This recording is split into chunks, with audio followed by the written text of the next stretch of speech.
Assalamu alaikum wa rahmatullahi wa barakatuh.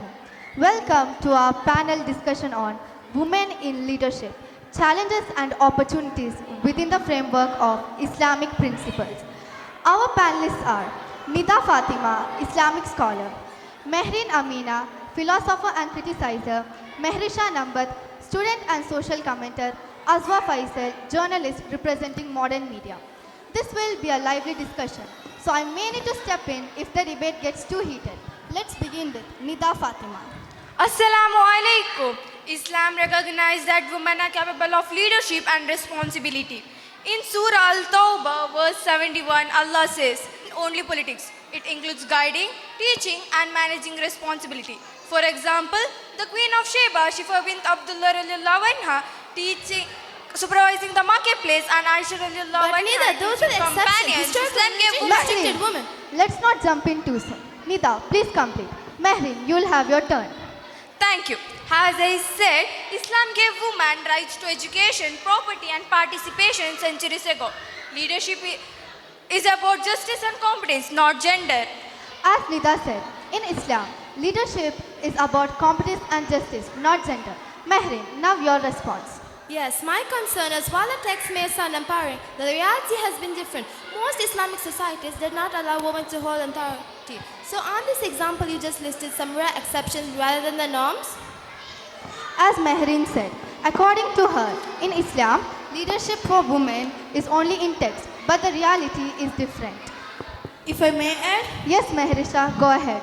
both of you are in right paths. Cultural practices restrict women, yes, but Islamic history does give examples of women leading in education, charity and services. Leadership is not only politics.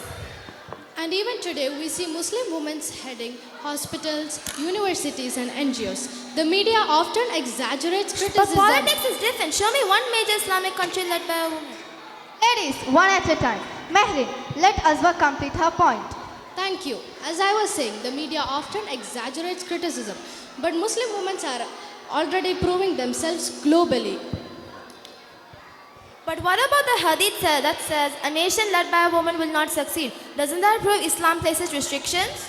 That hadith referred to a specific historical situation, not a general rule. Nida, I know that emphasizes- historical All situation, right, enough crosstalk. Nida, please complete. Mehreen, you can challenge again if needed. Thank you. As I say, leadership isn't limited to politics. Women can and did lead in education, society and administration. And today, leadership is broader. Education, business, social work. Women can lead in many ways without clashing with Islamic principles. Exactly. Media noise aside, Muslim women are already proving themselves globally. We're seeing more Muslim women sharing their own natives, doctors, entrepreneurs, and community leaders, proving that leadership is about impact, not about appearance. Empowerment within Islamic values is a contradiction. It's not a contradiction, it is a continuation of faith with purpose. I completely agree. For the young women like us, the challenges is not only external but also internal. Balancing faith, culture and ambition requires courage. When we understand the true Islamic framework, it becomes easier to lead with confidence and humility. Real progress will come when our community encourages women to lead, but not in competition with men. Just as Islam teaches, the believing men and the believing women are allies of one another. Thank you, everyone. Tonight's discussion has shown that leadership in Islam is a matter of character, justice, and service, not gender. As we heard, how the Quran and Sunnah recognize women's capability and responsibility. Cultural restrictions and media narratives must never be mistaken for Islamic truth. True leadership begins with sincerity, knowledge, and action. As we conclude, let's remember that empowering Muslim women within the Islamic principle strengthens the Ummah as a whole. Today, we see many Muslim women excelling in various leadership fields such as education, healthcare, business, media, and community service. Thank you to our panelists for their thoughtful insights and for our audience for their engagement.